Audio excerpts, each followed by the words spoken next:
Welcome to Daily Wisdom, Walking the Path with the Buddha, a podcast shared by David Roylance. This podcast is dedicated to guiding you to completely eliminate the discontent mind and the suffering it causes by attaining enlightenment. Learn and practice the teachings of Gautama Buddha that will guide you to fully attain a peaceful, calm, serene, and content mind with joy. To support this podcast, visit patreon.com/support Buddha or visit buddhadailywisdom.com, where you will discover a full range of courses, retreats, and online learning resources to assist you on the path to enlightenment. Now, here's our teacher to share more.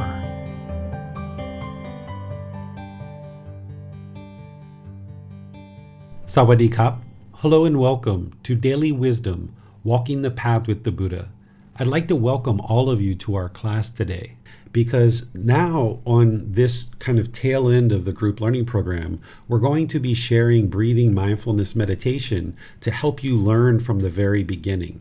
In the very beginning of the group learning program, over 7 months ago, I did a 4-part series on breathing mindfulness meditation, and I did a 4-part series on loving kindness meditation. And then since that time, we've just been rotating every Wednesday between breathing mindfulness and loving kindness meditation. Well, here towards the end of this program, what I would like to do is be sure that students have the ability to be reminded of basically how to develop a breathing mindfulness meditation practice. And then next Wednesday, we'll do the same thing with loving kindness, so that you'll be able to learn once again what it is that I shared 7 months ago, and then be able to ask any and all questions you have related to breathing mindfulness meditation today, and then next week, loving kindness meditation. That way you can fully build up your practice. So if you're learning with me for the first time, this is an excellent time for you to learn, because you can actually develop your understanding of breathing mindfulness meditation and really start with a really full teaching on what this is.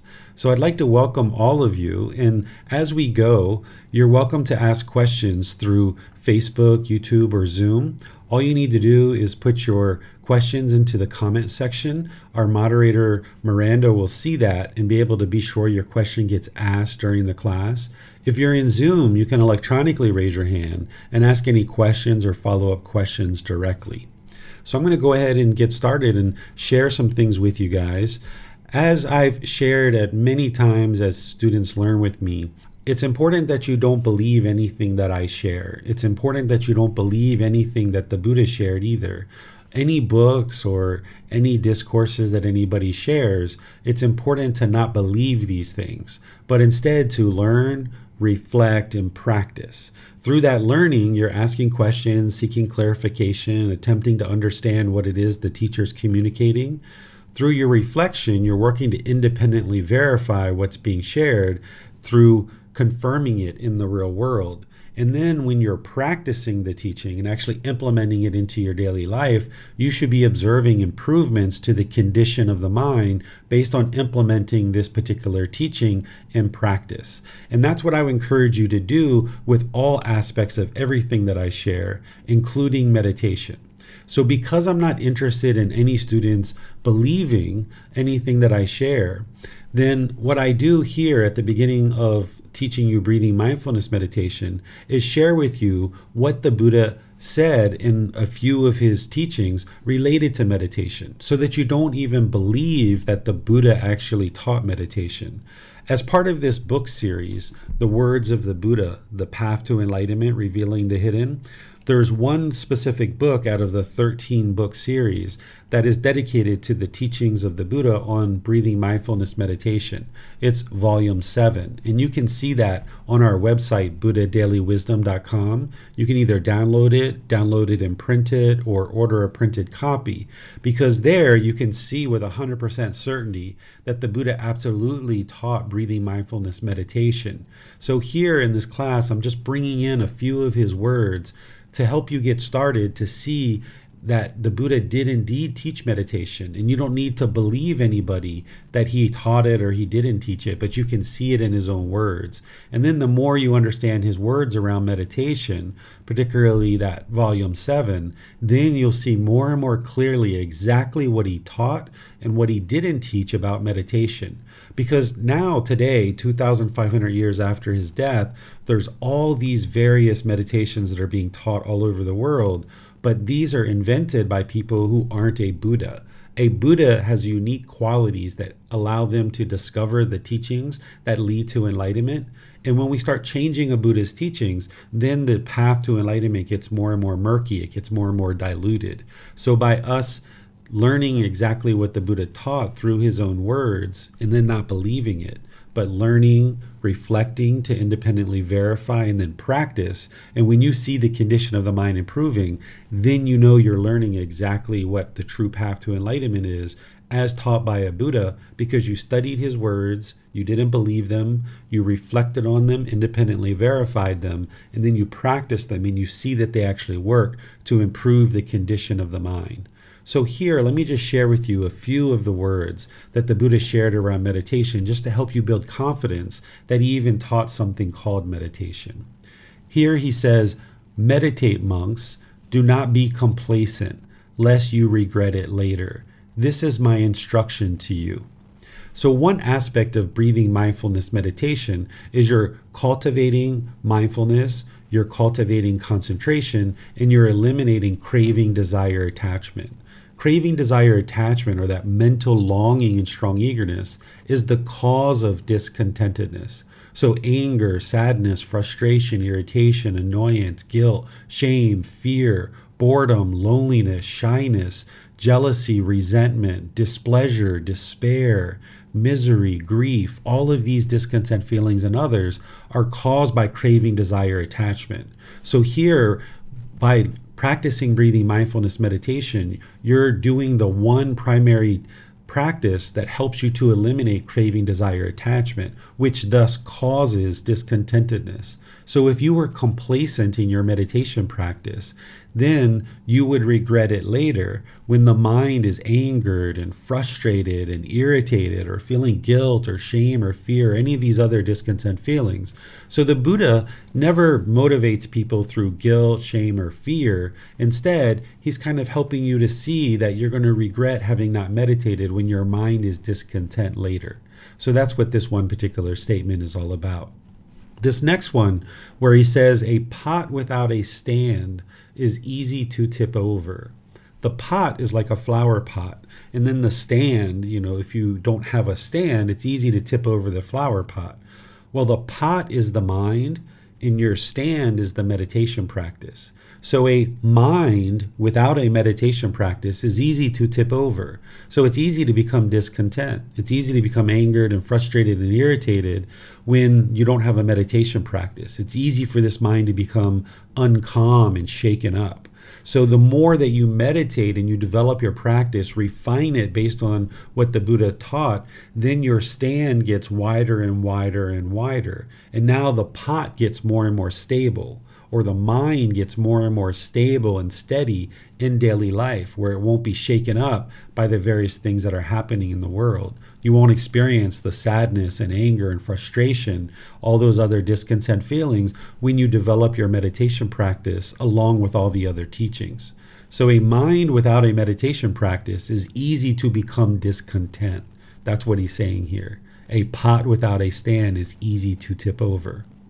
This next part of his discourse is essentially pointing to how important breathing mindfulness meditation is. So let me read that for you so you can see where he's pointing to it as a primary aspect of your training.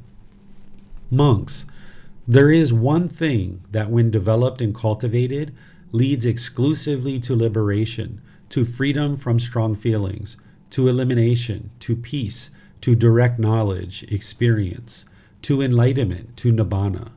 What is that one thing?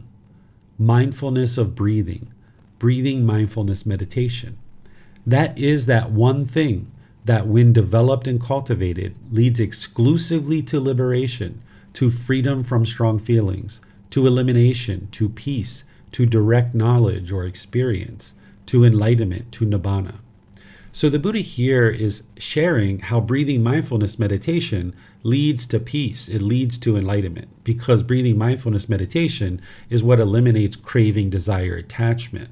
An enlightened mind is peaceful, calm, serene, and content with joy permanently, no longer experiencing any discontentedness whatsoever.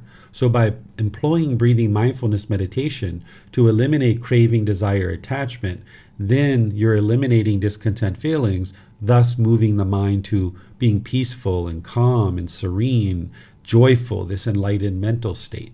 So here in this teaching, he's not saying that meditation is the only thing you need. That's not what he's saying. He's saying that this particular technique leads to enlightenment. It's a high priority. He points to it at many points in his teachings. So this particular teaching, while I'm sharing it with you and helping you understand it, by learning the totality of the Buddha's teachings, you can take something like this and put it into a frame of reference with all of his other teachings. But if somebody were to just look at this teaching only, they might think that all they need is meditation in order to get to enlightenment. You wouldn't be able to meditate your way to enlightenment. You need other teachings as well besides meditation. But you also wouldn't be able to get to enlightenment without meditation either. One of the biggest myths in the Buddhist communities is that the Buddha sat under a tree, he meditated, and instantly got to enlightenment. This actually isn't true. If you look at his teachings and what he shares, he talks about how it's gradual training, gradual practice that leads to gradual progress. And you know that this is true too, because anything you've ever learned has been exactly the same. When you learned English, to speak or read or write in English, it's been gradual training, gradual practice, and gradual progress. And whatever job you perform, whatever occupation you have, it was gradual training, gradual practice, and gradual progress. So the Buddha explains that getting to enlightenment is exactly the same. In meditation, there's an accumulation of benefits as you learn and you practice over a consistent long-term period. So if you're meditating at the very beginning and you find that you have lots of thoughts and the mind is bombarded by thoughts, sometimes people feel, I'm no good at meditation, I'm going to give up on this. But the fact that you have a bombardment of thoughts in the mind is exactly the reason why to meditate. If someone is expecting to be an expert in meditation from the very beginning, this would be the ego, right? This would be having an expectation. And this isn't possible to be an expert at meditation when you first start. So it's going to take many weeks and months for you to build up your practice. But slowly but surely, as you have gradual training, gradual practice, and gradual progress, you'll be able to see the growth and improvement to the condition of the mind as your practice builds. So let me share with you some very basic things related to meditation in order to help you start to build your understanding of meditation now that you see that the Buddha actually taught meditation. These are what I call meditation basics. First, let's just get clear on a definition of what meditation is, because not everybody agrees on a certain definition of meditation. So I'm not going to assume that your definition and your understanding of meditation is the same as mine. But since you've come to learn, let me share with you how I define meditation and how I teach it and how I talk about it, so that for the rest of the training that you decide to learn with me, you'll understand what I mean when I say the word meditation. Meditation is a technique to actively train the mind during dedicated, independent, purposeful training sessions to eliminate unwholesome qualities of the mind and or cultivate wholesome qualities of the mind in the positions of seated, lying, standing, or walking. So this is dedicated, independent, purposeful training session. You're actively training the mind to eliminate certain unwholesome qualities and arise certain wholesome qualities. And I'm going to go through today and show you the 4 types of meditations that are taught as part of these teachings to help you see exactly what you're eliminating and exactly what you're cultivating, because that's the why behind your meditation. If you were just to meditate and learn a technique and you didn't understand the why, it doesn't matter that you understand the how. You need to learn the how and the why as well. If you understand the why you're meditating, then you can actually accomplish the goals. So it's important to understand that meditation is not exercise, walking the dog, gardening, driving, things like this. If we thought that those things were meditation and all we ever did was walked our dog, or we gardened, or we drove, or we exercised, and we never did what I'm sharing here, which is this active, independent, purposeful training session where you're dedicated to eliminating unwholesome qualities and arising wholesome qualities, then if you only did exercise, walking the dog, gardening, and driving, and you didn't do this other work that you need to do, you wouldn't be able to get to enlightenment. So it's only when you're understanding what meditation is and you're actively cultivating wholesome qualities and eliminating unwholesome qualities that you're actually able to move the mind to enlightenment. Because what's hindering the mind from experiencing enlightenment is that it has certain pollutants in the mind. This is described as craving, anger, and ignorance. These are the three unwholesome roots, or the three fires, also referred to as the three poisons. This is a high-level description of what's keeping the mind trapped in the unenlightened state. So if you were just walking the dog, you're not going to be eliminating these poisons. It's in meditation that you're working to eliminate these poisons, and also things that you're doing outside of meditation too, based on the Eightfold Path. So this definition of meditation, I feel, very much represents what it is that the Buddha taught and how to move the mind to the enlightened mental state through the techniques of meditation that he taught. It's important to have a meditation teacher as part of your development of your life practice and your meditation techniques. If you have a meditation teacher, you'll have somebody that you can reach out to, you can ask for help, you can seek clarification and guidance. Whereas if you didn't have that, it would be very challenging for you to be able to make progress on the path. By having a meditation teacher, then you can reach out to this person as you have challenges, as you have struggles, as you have difficulties, and as you ask questions. If what you get back from me or whatever teacher you decide to become your teacher, if what you get back is that's normal, keep going, that can build confidence in your mind and you can continue forward in your meditation practice. But if you had nobody to seek help with, you can find yourself really struggling. I've had people that have contacted me that have tried to do meditation through YouTube videos and books and stuff like this. And they did this for a couple of years and they worked their mind into really problematic and really difficult times. One particular case, there's a doctor who was practicing on their own and they worked themselves into a point where their mind was obsessive and they had extreme depression, even to the point of having suicidal thoughts continuously, and they weren't even able to work anymore. So this was an educated person who was a doctor, but they weren't able to work for, I think, a couple of years based on having worked the mind into this problematic situation. But eventually they reached out to me. I helped them over multiple months. And I just happened to be around that person this past summer when I was traveling. They came to see me and they thanked me for all the teachings that helped to get them out of that problematic situation, because now they're back to work. They're feeling lovely again. They feel very joyful about the life that they're leading, and they were able to resolve all of those problems. But for a period of time, they were in a very difficult situation because they didn't have anybody to reach out to get help from. So a meditation teacher is very important, even though oftentimes we're taught to be very independent and do things on our own. That's true as part of these teachings. You need to consider this an independent practice where you're doing the work. But having a guide to reach out to, having a teacher to reach out to and receive guidance and resources to help you is utterly important. So always maintain that independence, that it's your independent journey, because then you'll be motivated and encouraged to do the work. But be sure you have a teacher that you can reach out to and get help. Even if what you get back is, that's completely normal, keep going, because you're going to experience all kinds of different things as you start awakening the mind through meditation. And you'd like to have somebody who's further along on the path than you, potentially even enlightened, so that you can reach out to this person to get help as you need it. There's 4 positions that the Buddha taught in order to meditate, And these 4 positions are important because you wouldn't be able to just use one position for the rest of your life. That would be permanence. But we understand the universal truth of impermanence, that individuals are going to need these different positions at different times. So I'm going to share with you these 4 positions and how I use them and how I observe that they actually work for me.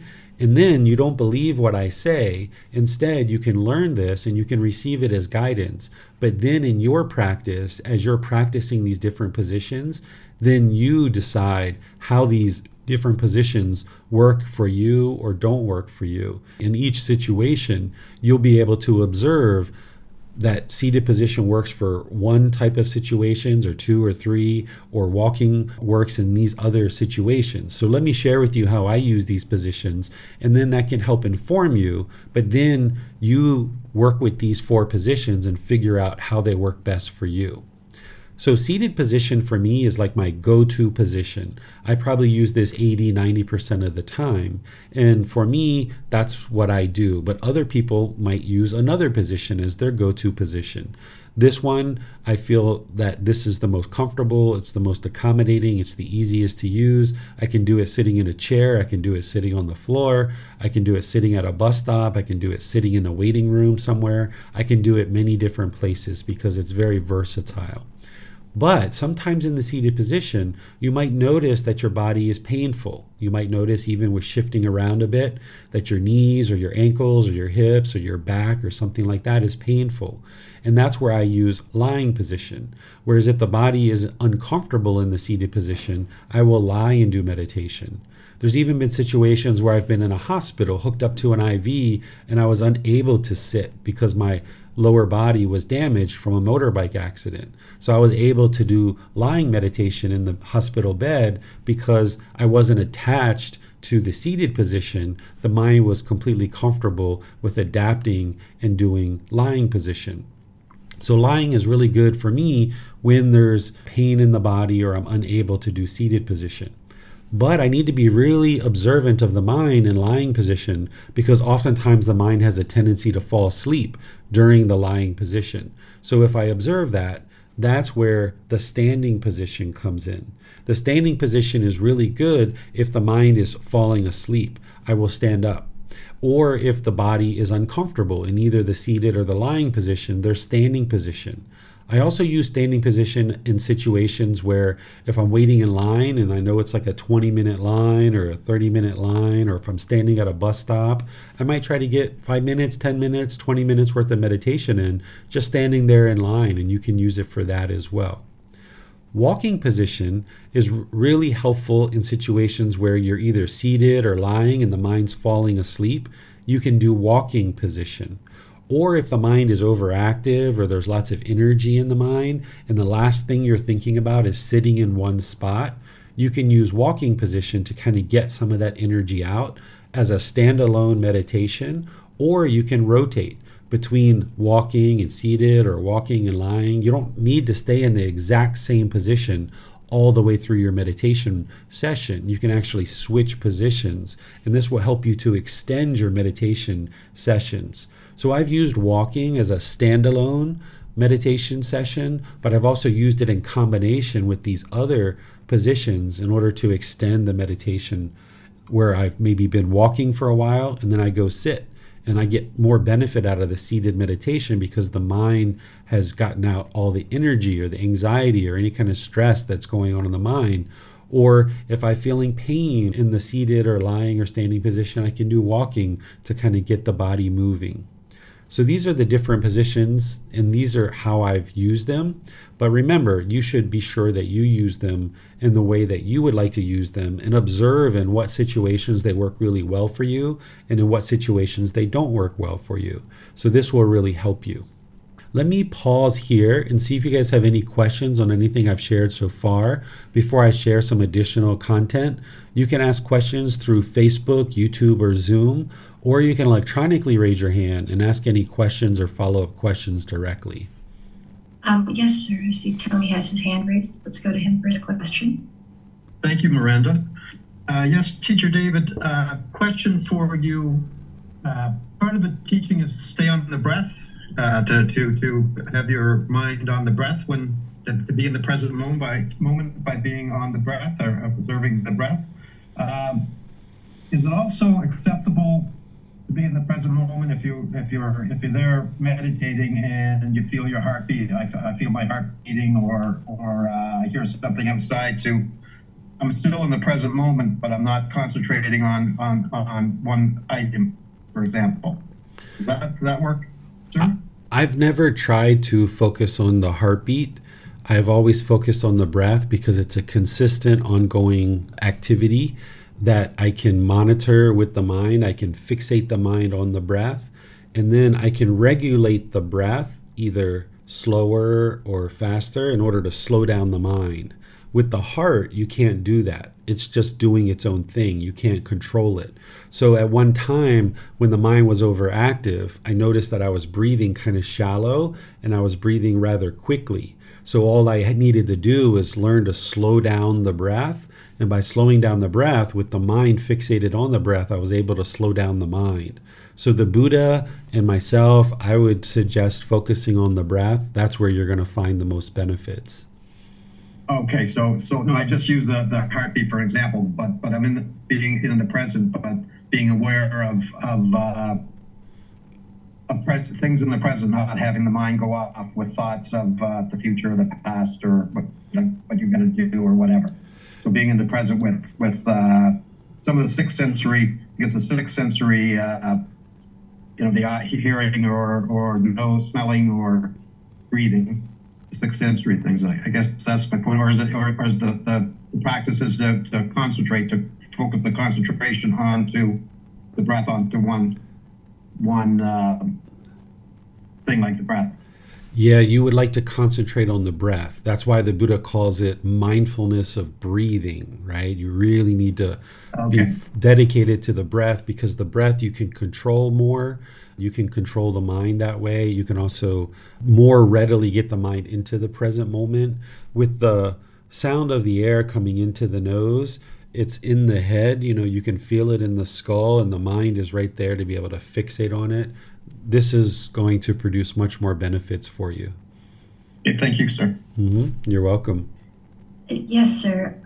There is a widespread misconception that when we're meditating, if we experience pain in the body, that we should, I guess the best way to put it is meditate through that, not move, try to not pay attention to it, and just focus on the breath and meditate through that pain. Why do you think this misconception exists, sir? Yeah, this was a similar misunderstanding that existed during the lifetime of the Buddha, because when he first left the palace, he was hanging himself upside down from trees, he was piercing himself with metal implements, he was laying on beds of nails, he was starving himself. This was all guidance from the teachers at the time, that he thought that, he would take up training with these teachers, but it didn't lead to improvement to the condition of the mind. He talks about this. So what people tend to think when they're not studying the true words of the Buddha to see what he actually taught, then what they end up doing is they kind of go to their own devices, and people think that by causing pain to the physical body that you can overcome that pain through the mind. But this is actually taking the mind in a whole different direction, because while you're sitting there in pain, the mind is just feeling pain, pain, pain, pain, pain, pain, pain. Even an enlightened being is going to experience physical pain. You can't overcome physical pain. You can overcome the mental anguish associated with the physical pain so that the physical pain isn't intensified. An enlightened being won't feel the intensity of physical pain that an unenlightened being does, because their mind has been trained so they don't feel the mental anguish, but they still feel a little bit of physical pain. So it's there to help us to know that something's wrong. So even an enlightened being, if they're standing too close to a fire, they're going to feel the heat, and that tells the mind, take some action and move away from that fire. Where if we're in meditation thinking that we're going to eliminate the discontentedness of mind by causing harm to the physical body, this is just a misunderstanding. It's part of the ignorance or the unknowing of true reality. So if we get away from that and we realize that sitting there in pain isn't going to allow you to eliminate and cultivate these unwholesome qualities and wholesome qualities. The mind's just going to be sitting there feeling pain, pain, pain, pain, pain, pain over and over and over again. Meanwhile, the physical body is being damaged by this. So that pain is there to tell the mind, hey, something's wrong with your knee, take action. And if we don't take action, this is not wise because we're not paying attention to the physical body.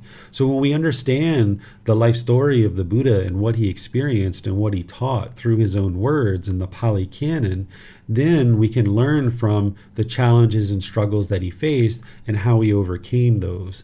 But if somebody's not studying directly with the words of the Buddha, they're not going to understand these things, and they may be misguided in thinking that pain in the physical body is what you need to breathe through as part of meditation. I don't agree with this, and I would suggest people to adjust their physical body and adjust their positioning so that that pain isn't there any longer, because that's the body's way of telling the mind, hey, something's wrong, take action here. Yes, thank you, sir. Mm-hmm. It does not appear that there are any other questions at this time.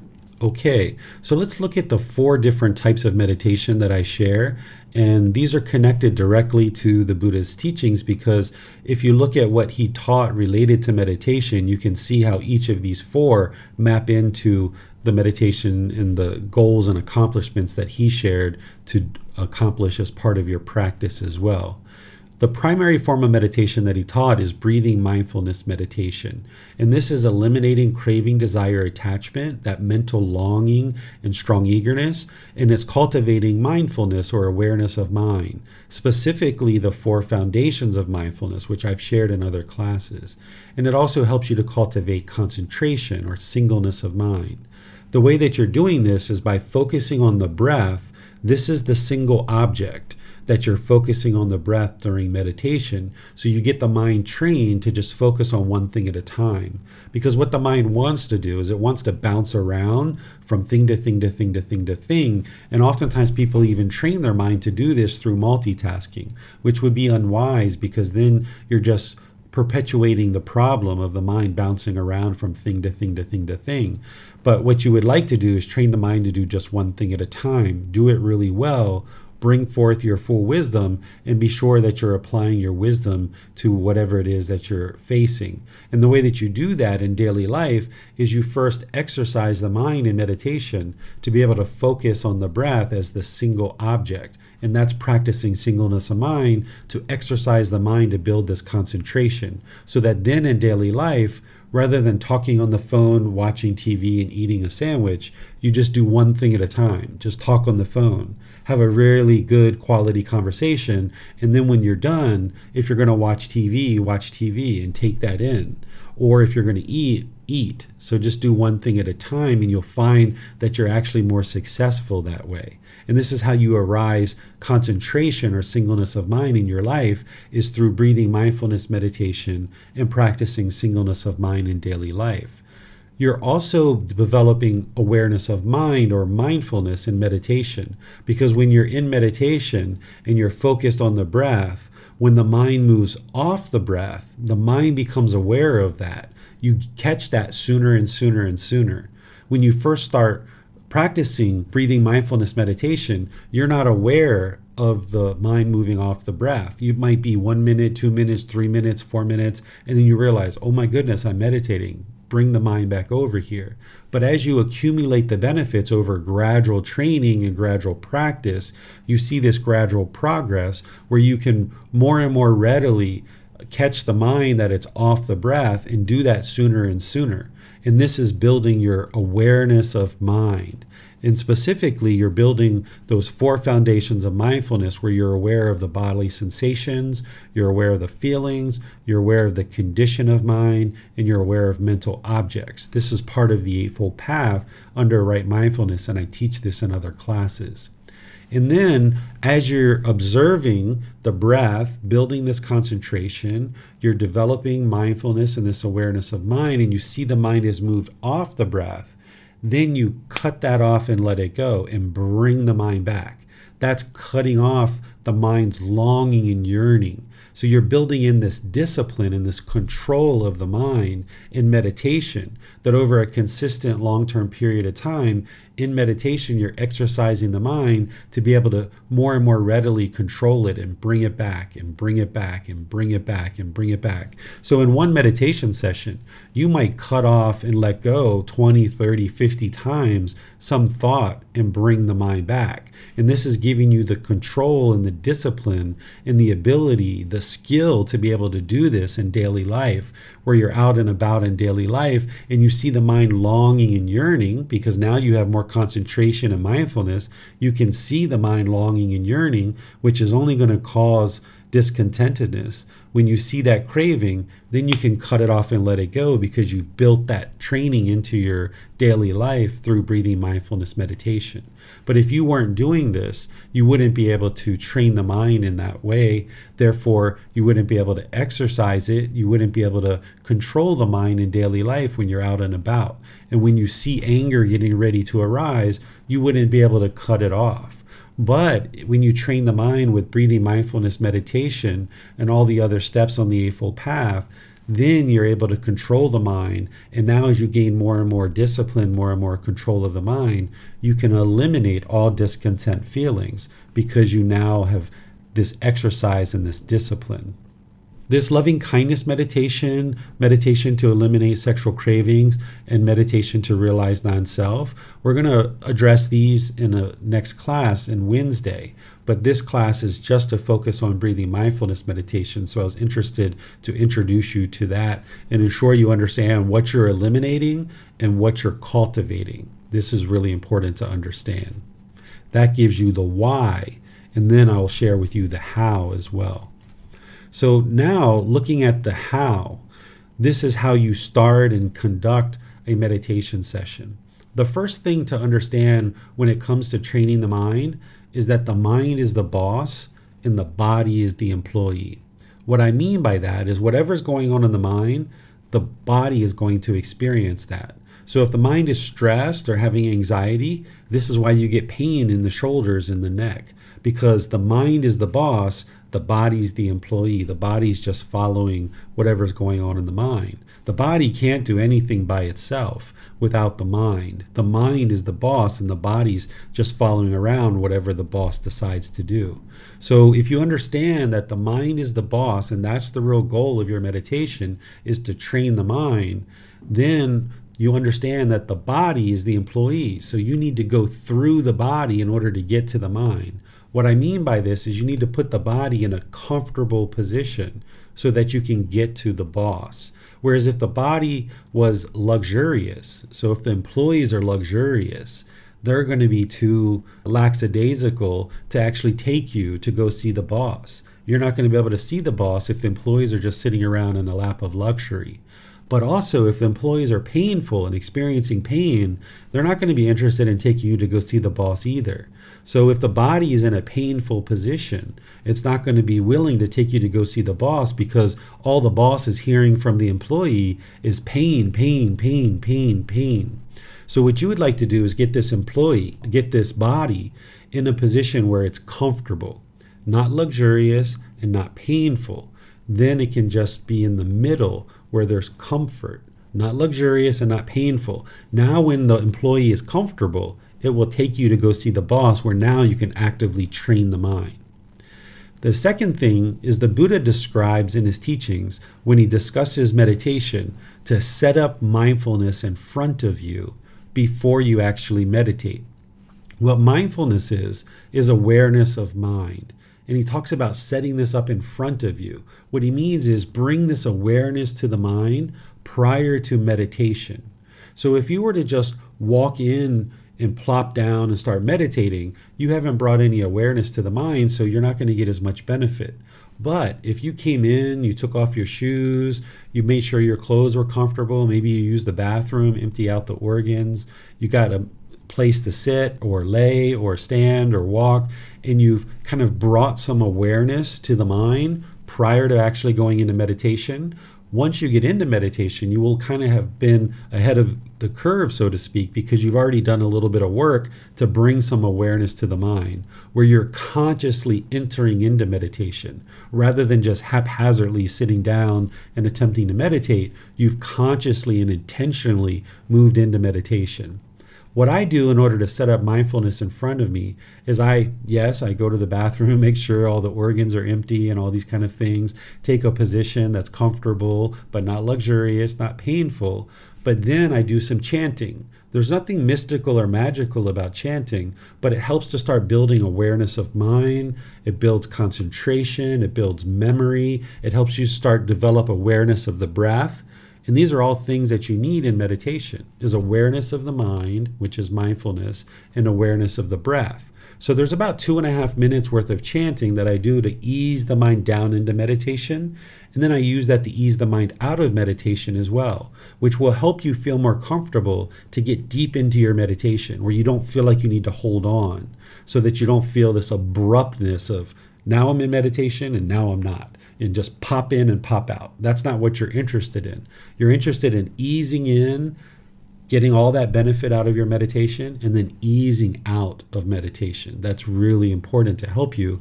And if you like chanting to do that, wonderful, you can use chanting, but it's not required. But you will need to set up mindfulness in front of you. And how you choose to do that is really up to you. Some people might choose to do a little stretching exercises like yoga or something like that. But if you have some kind of activity or some kind of practice that you're using in order to ease the mind down and ease the mind back out of meditation, this will really help you to get more benefit out of the meditation.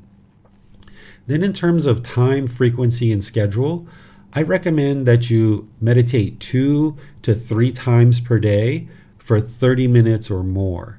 This is where you'll see the most benefit. But typically people aren't starting out there. You might start with 1 session for 5 minutes a session, or you might start with 2 sessions a day for 10 or 15 minutes a session. Wherever you start is where you start.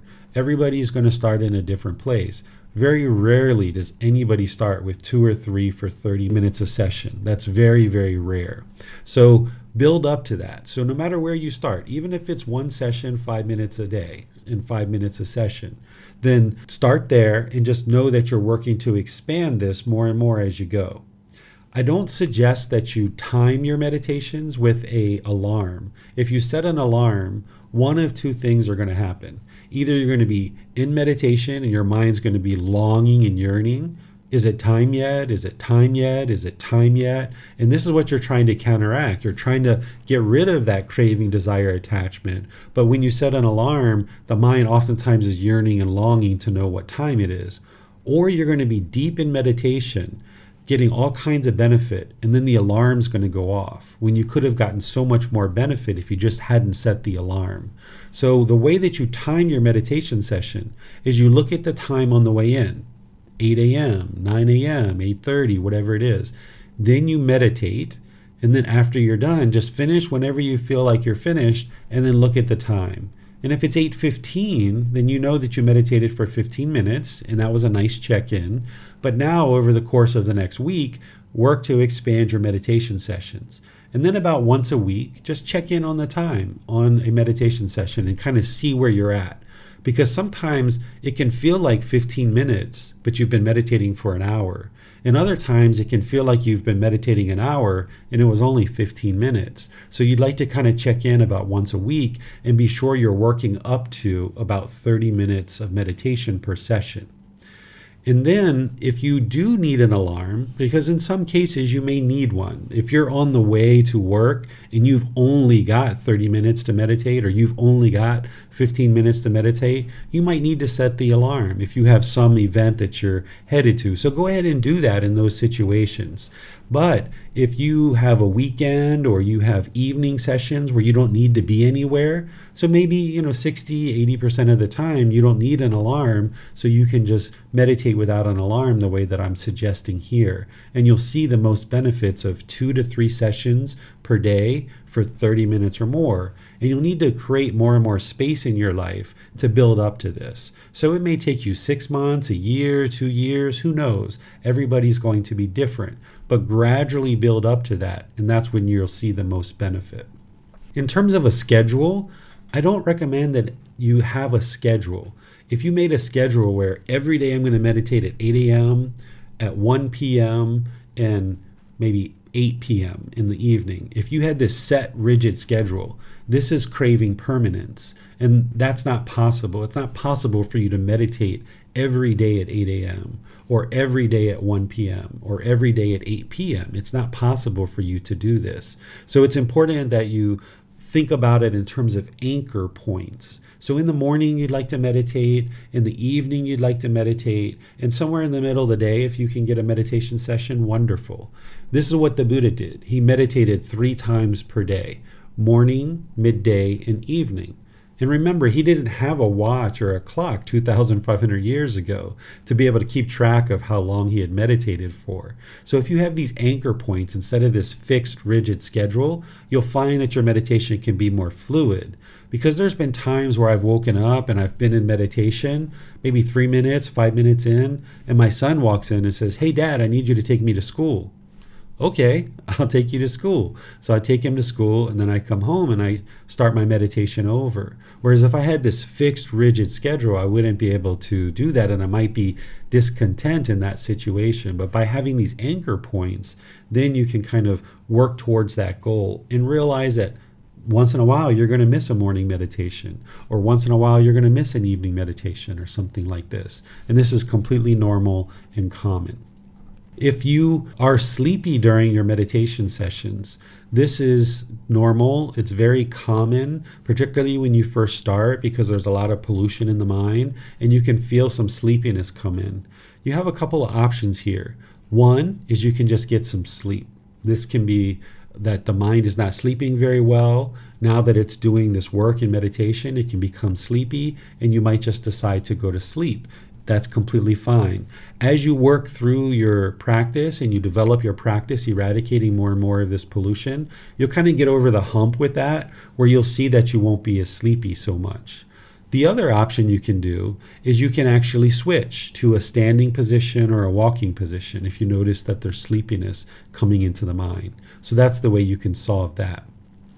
If you notice physical sensations during your meditation, like there's itching on the skin or there's tingling different places or things like this, this is completely normal also. And what you would like to do is try to train the mind that these things are impermanent. That if you feel a little itch arise, just try to stick with the breath and ignore it. Try to cut that off and let it go. But if you absolutely have to scratch, go ahead and scratch, right? But then try to expand the amount of time that it's taking you to do that. So if initially you observe the scratch or the itch and it takes you 5 minutes and then eventually you need to itch it, okay, next time try to make it 8 seconds or 10 seconds or 15 seconds and gradually expand it wider and wider and wider, where you can observe that this itch arises, it changes, and it fades away because it's impermanent. And you don't crave permanent comfort of the body. So that is the way that you can do that. And you may even be in situations where there's an insect crawling around on your head like a fly, or there's a mosquito coming around. These things can help you to focus on the breath and ignore those things and realize that these things are just impermanent. They're not bothering you. You're not harming these beings, these insects. You're not harming them, so they're not going to harm you. So you can just focus on the breath and not be concerned about this, including if you hear sounds or things like this. And if you feel tingling or numbness in the body, as long as it's not because of pain or lack of circulation, this is completely normal. Sometimes people, as they're getting closer and closer to realizing non-self, as you're in meditation, you might feel like the body doesn't even exist. Sometimes people even feel like they're kind of outside of the body, kind of looking at themselves meditate. This is pretty normal as well. So you can just understand that it's normal and not feel like you need to take any particular action unless the body is having trouble with circulation and you need to adjust the body for any particular reason. If you experience visual stimulation during the meditation, meaning that you see green or you see purple or you see white or you see different scenes playing out in the mind, then you would like to just cut this off, let it go, and come back to the breath. These are very normal in meditation because as you're training the mind, the physical brain is actually changing. The Buddha didn't describe this during his lifetime because they had no ability to discover this during their lifetime. But we have the ability to see this today through researchers, scientists, doctors, and so forth, studying people who have been meditating for long-term periods of time. They can see that the physical structures of the brain have actually changed through this meditation training, and through training the mind, the structures of the brain have changed. You may even hear the structures of the brain moving around as you're actually meditating at different times. This is all very helpful. It's helping the brain to function better because you're training the mind and helping the mind function better. The brain is being affected in a positive way too. And sight is dependent on the brain. So that's why that as the changes are happening, as you're training the mind and the brain is changing, you'll see the different colors sometimes and see different imagery that's happening because the brain is involved in the sight. So you're not special. You haven't been touched by the hand of anything. You don't allow that conceit or ego to come up that thinks that you have to figure out, what does this green color mean? What does this purple color mean? Does it mean I'm special, or am I going to get rich now that I see these green colors in my meditation? Don't allow the mind to go down that path. Just know that it's normal. Cut it off, let it go, and just keep coming back to the breath and keep coming back to the breath. The mind and the brain is very powerful, and you'll oftentimes see these kind of things happening. But then eventually you'll get over all of that, where the brain has done all the changes that it needs, and you won't have those experiences any longer. But there'll be periods of time where those things are occurring. Then in terms of meditation with external stimulus, this is like if you're using music or incense or candles, and if you have these kind of things going on, or beads or different things like this, sometimes people teach to meditate with these things. I don't recommend it. All you should need to meditate are 3 things: the body, the mind, and the breath. You'll have these 3 things with you all the time for the rest of this life: the body, the mind, and the breath. So if you can strip your meditation practice down to just body, mind, and breath, it doesn't matter where you are in the world, you'll always be able to meditate. Even if you're deep in the mountains in Thailand somewhere on a 3, 4, 5, 10-day journey, you don't need to have that special candle or that special music or that special incense with you. You can meditate anywhere at any time. Body, mind, and breath.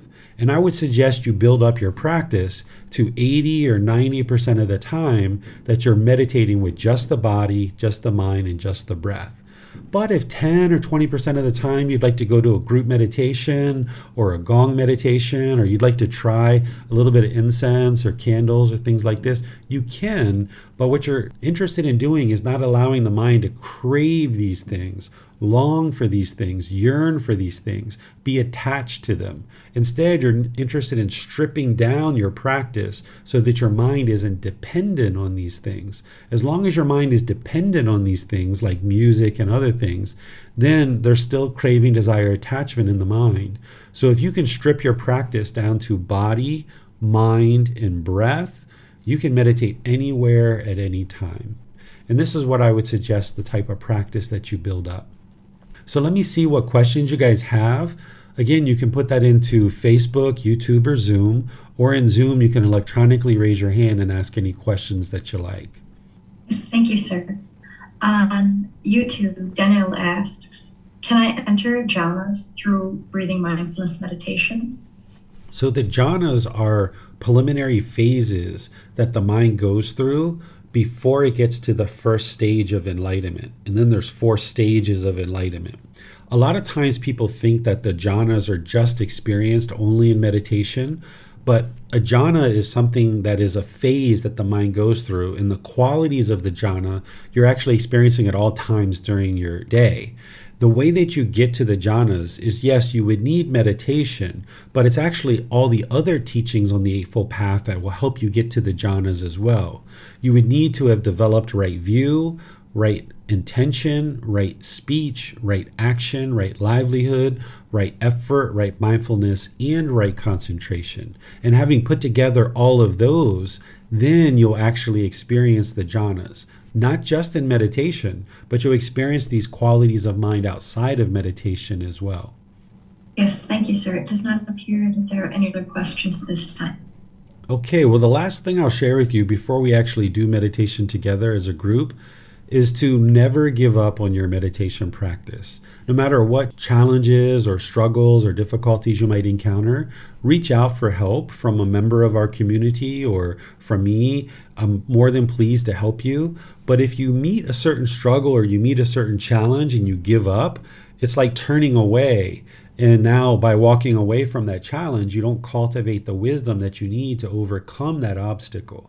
As long as you are in a pattern of walking away from challenges and walking away from the struggles that you might encounter, then you're not able to cultivate the wisdom and overcome that. So by walking towards the challenge and facing it, now you can overcome it through cultivating the wisdom that you need. So if you're ever struggling or you're ever having difficulties, that's just because you haven't cultivated the wisdom that you need in that particular situation. So rather than walk away or run away or shrink back from the struggle, instead turn around and walk towards the struggle. And the way you walk towards it is you reach out to your teacher or somebody to get some help. And then when you cultivate the wisdom that you need, you can overcome this challenge. Because if you give up on your meditation practice, it's basically like going back to anger, going to frustration and saying, okay, I relent. I'm just always going to be angry. I'm just always going to be frustrated. And you've kind of given in now that the mind is complacent. If you are complacent, as the Buddha says, you're going to regret it later. So if you don't meet the struggle, if you don't go forward and meet those challenges and difficulties, then you're just giving in and you're saying, okay, I'm just submitting. I'm going to accept this human condition that I'm always going to be angry, and I'm not going to apply any effort to be able to overcome this. Now, if you go away from meditation for a few days or a week or so and you need to take a little break, that's understandable, but be sure you get right back into it. You don't allow that to become 3 weeks or 3 months or 3 years. This is where the condition of the mind is going to be degraded, because until you get to that first stage of enlightenment, anything that you experience along the path, including the jhanas, the mind can regress out of that. So if you've done all this work for 6 months, a year, 2 years, 3 years, and your mind's starting to experience the jhanas and you give up, your mind's going to regress out of that. But if you keep going, even meeting those struggles and challenges, and you get to that first stage of enlightenment and beyond, your mind won't regress from there. So you're not interested in giving up. You might take a pause here and there. You might choose not to meditate on a particular evening or something like that if you're really tired and you're getting back late to home and you just need to get some sleep for tomorrow morning. Your meditation and your willingness to meditate for a consistent long-term period of time is what's going to determine if you get to enlightenment or not. If you miss meditation for one night, that's not going to determine whether you actually get to enlightenment or not. So you're going to miss meditation here or there. You're going to choose to not meditate here and there. But what's going to decide whether you get to enlightenment or not is over a 3-year period, 6-year period, 8-year period. Are you willing to be dedicated and determined and diligent to consistently put together a meditation practice where you know you're going to miss occasionally here and there, but you stay dedicated to it over the long term? That's what's going to determine if you get to enlightenment or not whether or not you miss your meditation this morning or tomorrow or something like that. So this is everything that I was going to share with you guys before we actually go into our guided meditation today to actually practice breathing mindfulness meditation. Are there any questions before we switch over and start meditating? It doesn't appear that we have any questions at this time, sir. All right, so let me start with just helping you get into a comfortable position, and then I will guide you through my voice in order to help you do the actual work with the mind. So the first thing you'd like to do is get the body into a comfortable position. Here, if you're sitting on the floor, you might put a cushion under your rear, and you might cross your legs in front of you. If you put your rear up in the air, this lessens the angles at your hips, your knees, and your ankles. And you should just have your legs lightly crossed so that your circulation isn't inhibited. Your hands and your arms should rest comfortably in your lap.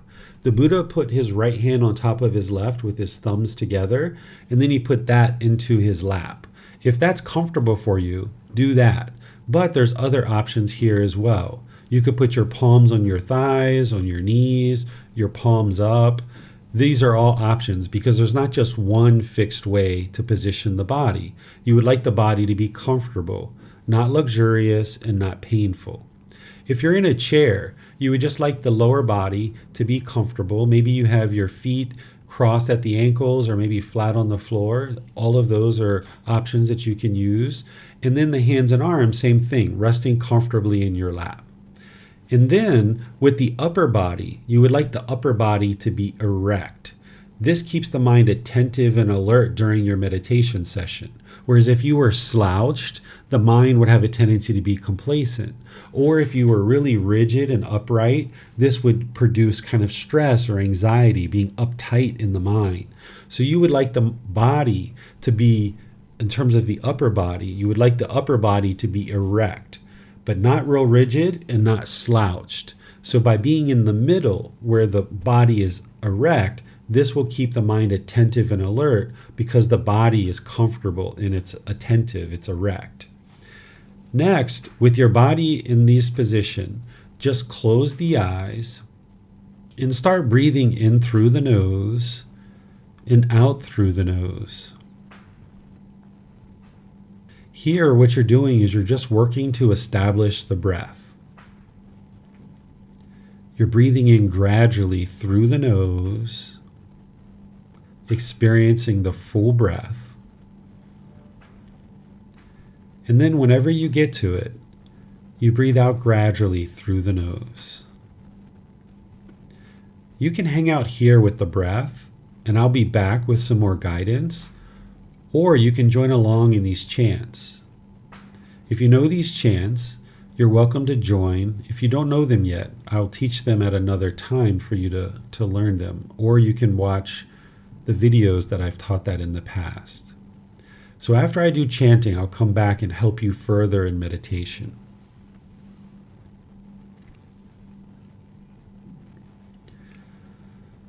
Arahang Samma Sambuddho Bhagava Bhutang Bhagavanang Abhivateyami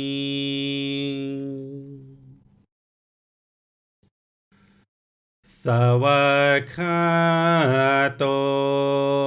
Bhagavata Tammo Dhammang Namasami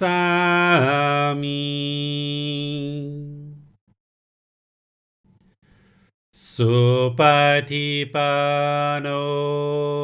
Bhagavato Sāvaka Saṅkho Saṅghang Namami Namo Tassa Bhagavato Arahato Samma Sambuddhassa Namo Tassa Bhagavato Arahato Samma Sambuddhassa Namo Tassa Bhagavato Arahato Samma Sambuddhassa Iti piso Bhagava Arahang Samma Sambuddho Vicacaranang Sammuno Sakato Rokavito Anutero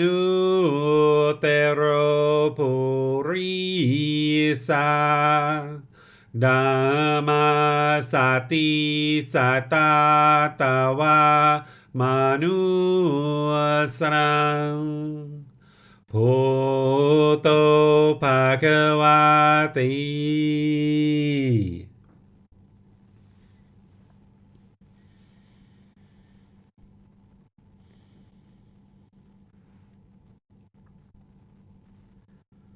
Okay, here you should be breathing in through the nose and out through the nose. Your breath isn't going to necessarily match up with the guidance I'm providing because this is your practice. I'm here just to guide you and to remind you to breathe in through the nose, experiencing the full breath. And whenever you get to it, breathe out through the nose, exhaling gradually, experiencing the full exhale. Breathing in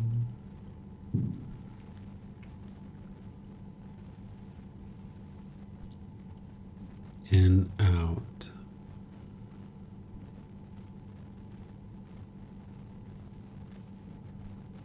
Breathing in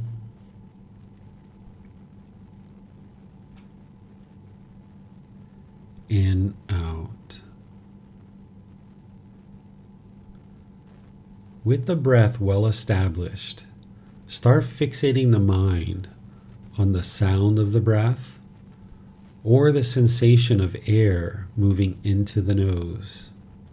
The breath is the present moment.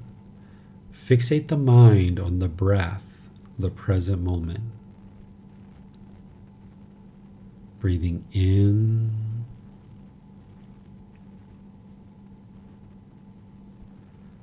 and out.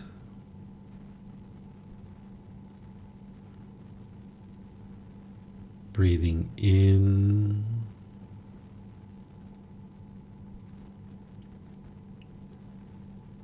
and out. With the mind fixated on the breath, whenever you observe that the mind is off the breath, cut that off, let it go, and come back to the breath, the present moment. There's no need to judge the thought. There's no need to analyze it or try to figure out where it's coming from. No need to observe it or label it. Instead, just wherever you observe that the mind is off the breath, cut that off, let it go, and come back to the breath, the present moment. Breathing in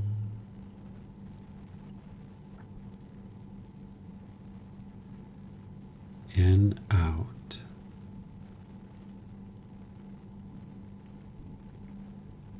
Breathing in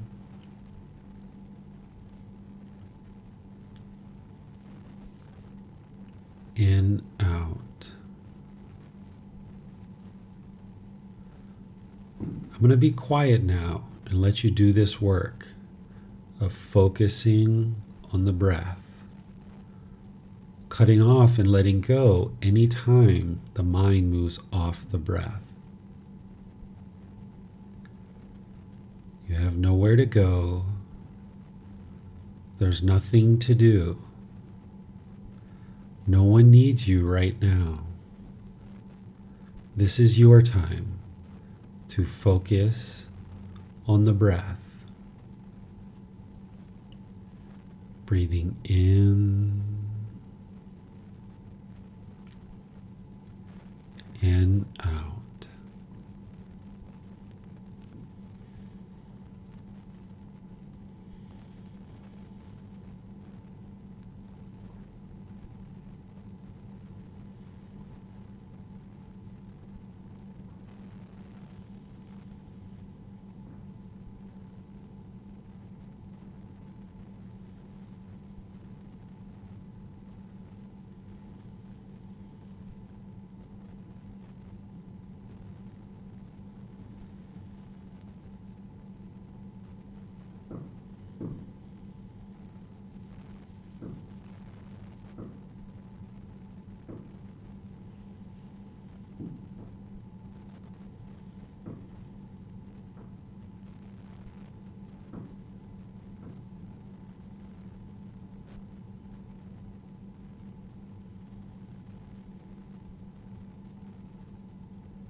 Arahang Samma Sambuddho Bhagava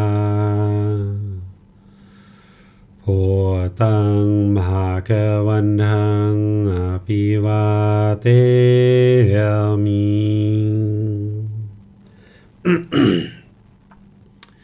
Savakato Bhagavata Dhammo Dhammang Namasami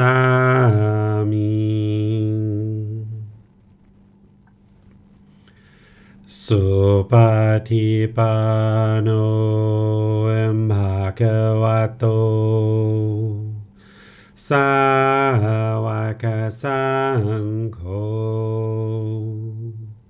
Saṅghang Namami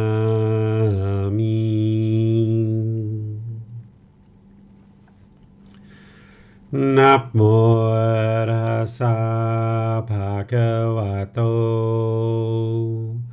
Arahato Samma Sambuddhassa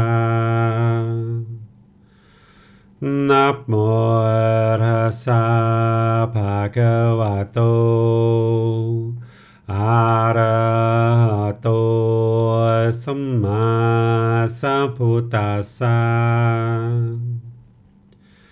Namo Tassa Bhagavato Arahato Samma Sambuddhassa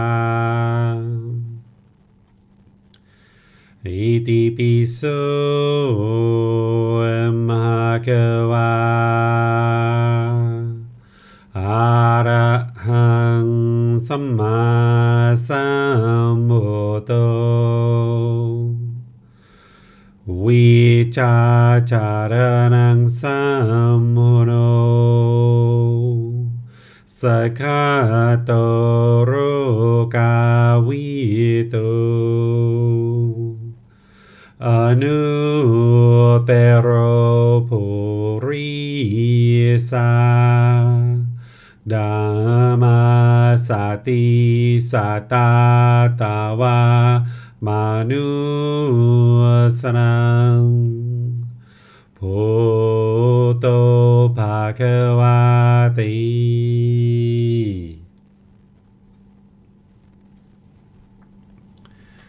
Okay, if you guys would like to slowly make your way out of meditation. As you guys make your way out of meditation, I'm going to open up to questions that you might have, but I would just like to remind you that this meditation isn't to eliminate thoughts. It's not possible for you to eliminate thoughts as part of any aspect of this life. That if you're meditating and you think that the goal is to eliminate thoughts, when you have thoughts, you might experience discontentedness. But understand that even when the mind's enlightened, you'll still have thoughts, because the mind will get more quiet, more still, more peaceful, more joyful. All of these enlightened qualities will arise in the mind, but you're still going to have the occasional thought as an enlightened being. And when you observe that, though, as an enlightened being, you'll see it readily, you'll see it rather quickly, and you'll be able to easily cut it off and bring the mind back to the breath. But as you're progressing towards that, you'll have varying degrees of thoughts as you're going through your meditation. But those periods of time when you don't have thoughts, they'll get wider and wider, but you'll still have an occasional thought. And in those gaps, you'll have this peacefulness, this stillness, this quietness, and this joy that's there in the mind. So don't think that the goal is to actually eliminate thoughts, because then every time you have a thought, you might be experiencing discontentedness, thinking that that's something wrong with that. Even if you're in meditation and the mind is really peaceful and you're thinking, oh my goodness, the mind is so peaceful, that's still a thought. Or if you're having meditation and there's a period of time where there aren't thoughts and you're like, wow, there's no thoughts. Well, that's a thought, right? So anybody who comes out of meditation and says, I've eliminated thoughts, Well, how did you know that you eliminated thoughts? You would have to have had a thought in order to know that you eliminated thoughts. So it's not possible to eliminate thoughts as long as you're alive. In meditation, you're cutting off all thoughts, right? You're cutting off and letting go all thoughts. But in daily life, you're only cutting off and letting go of unwholesome thoughts. So as you learn about what is wholesome and what is unwholesome, when you observe unwholesomeness arising in the mind as part of your daily life, you cut that off. But if you have a wholesome thought in daily life, then you can allow that to occur and continue forward. So the way that you exercise the mind in meditation by cutting off all thoughts isn't the same thing that you do in daily life. This is just like a professional athlete. They train in the gym in one way, and then they perform their sport in a different way.